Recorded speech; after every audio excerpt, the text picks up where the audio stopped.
Deuxièmement, somme et produit de deux racines. Alors je vous en parle depuis le début de l'année, donc là on va enfin le voir précisément avec les nombres complexes. Parce que ça marche aussi avec les nombres complexes. Soit alpha et bêta, deux nombres complexes. On note S, la somme de alpha et bêta, S égale alpha plus bêta, et P le produit, alpha bêta. Alors, pour tout nombre complexe Z, on a la factorisation suivante, Z moins alpha facteur de Z moins bêta est égal à Z carré moins SZ plus P. De plus, les affirmations suivantes sont équivalentes. Alpha et bêta sont solutions de l'équation AZ carré plus BZ plus C égale 0 si et seulement si S est égal à moins B sur A et P est égal à C sur A. Bon, on avait déjà parlé. Je pense qu'il faut que ça fasse partie de votre bagage. Bon, en démonstration assez simple de ce théorème, ben, on va le faire dans ce sens-là. Alors,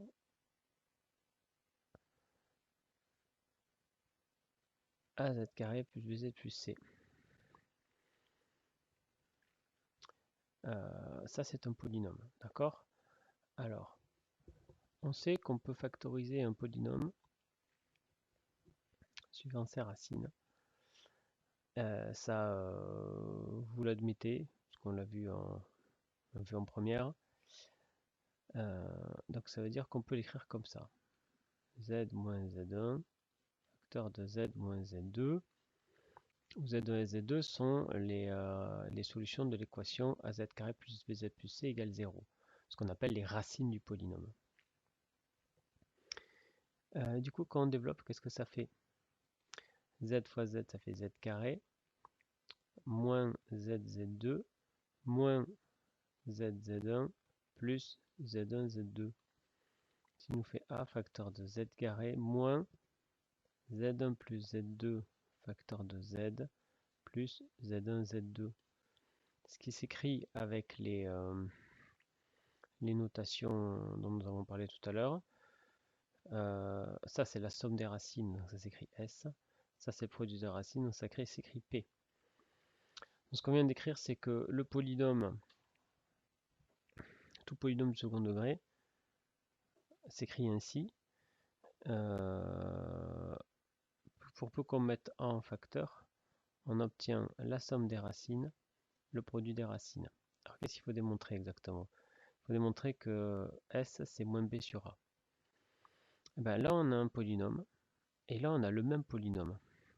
Donc, si je développe A, j'obtiens AZ carré moins ASZ plus AP. C'est un polynôme du second degré. On sait qu'un polynôme du second degré a une seule façon de s'écrire. C'est A fois Z carré plus BZ plus C. Donc ça veut dire qu'on peut identifier les coefficients. C'est-à-dire que ce coefficient, c'est le même que celui-là. Donc on obtient A égale A. Le coefficient de Z, c'est le même que ce coefficient. Donc on obtient que B est égal à moins AS. Et enfin, le dernier coefficient, le coefficient constant, C est égal à AP. Donc qu'est-ce qu'on dit tout ça? Bon, A égale A, c'est pas très intéressant, je suis d'accord. On obtient que S est donc égal à moins B sur A. On a le droit de diviser par A puisque A est non nul, hein, souvenez-vous, on est dans un polynôme second degré.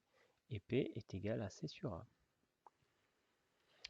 Le raisonnement qu'on a fait dans ce sens, on peut le faire dans l'autre sens. On a bien démontré que si... Alors, moi j'ai pas utilisé alpha et bêta, hein, j'ai utilisé Z1, Z2, mais peu importe, puisque ce qui nous intéresse, nous, c'est la somme et le produit.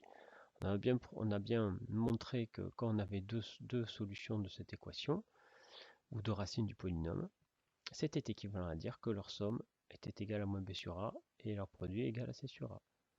Leur somme égale à moins b sur a, leur produit égal à c sur a. Donc fin de la démonstration pour ça. Maintenant, on va démontrer, on va utiliser les deux exercices suivants.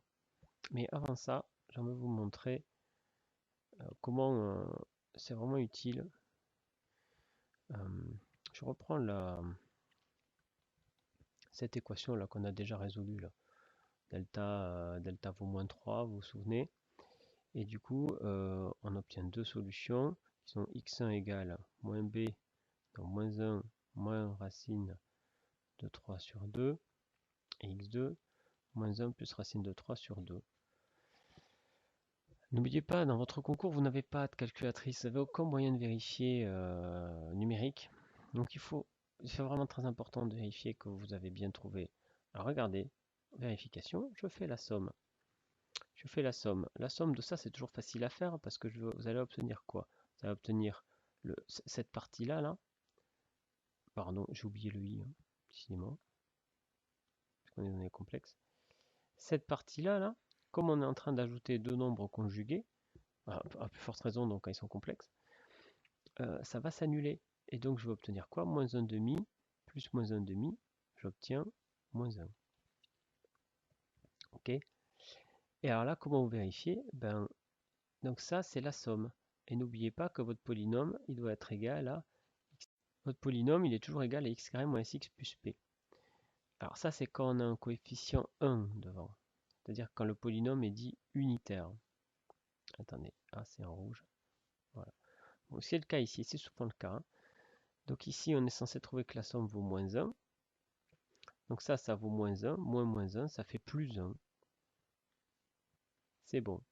Ça suffit pas, il faut vérifier le produit après. Mais ça aussi, c'est pas un problème parce qu'on a toujours un truc de la forme a plus b et a moins b. On obtient donc toujours un a carré moins b carré. Donc là, le 2, je mets en facteur, ça fait un quart. A carré, ça fait 1. Moins b carré, moins 3. J'obtiens donc moins 2 quarts, j'obtiens moins 1,5.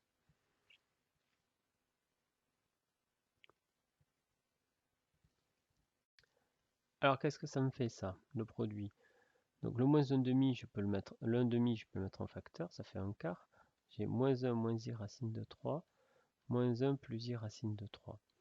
J'ai donc je vais donc avoir le module au carré, puisque je fais un nombre fois son conjugué.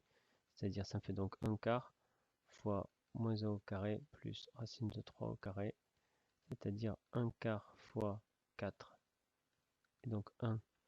Donc vous avez toujours le module au carré en fait. Alors je précise, 1, c'est bien ce 1 là. Donc ça marche. Alors, regardons. Allons un peu plus loin. x1, x2, x1 plus x2, c'est toujours un truc de la forme. Qu'on soit en complexe ou pas, hein, de toute façon. Qu'on ait i ou qu'on n'ait pas i, on a toujours un truc comme ça. Et vous lui ajoutez plus 2 moins i racine de delta, alors moins delta, peu importe. Et donc, je vais toujours avoir, sur 2a, pardon, je vais toujours avoir moins b sur 2a plus moins b sur 2a, je vais toujours avoir moins b sur a. Et eux, ils s'en vont. Et le produit x1, x2, c'est une autre façon de le démontrer. C'est toujours, donc le 1 sur 2a, ça me fait 1 sur 4a carré, puisque je mets en facteur. Et j'obtiens moins b plus i racine de delta, facteur de moins b moins i racine de delta. Et donc j'obtiens toujours un nombre fois son conjugué, c'est-à-dire j'obtiens toujours, pour les nombres complexes, hein, quand c'est des racines complexes, j'obtiens toujours b carré plus delta. C'est assez facile en fait de vérifier, il n'y a pas forcément de refaire tous les calculs. Et une fois que vous avez vérifié, vous êtes sûr de ce que vous avez fait. Et ça, c'est important.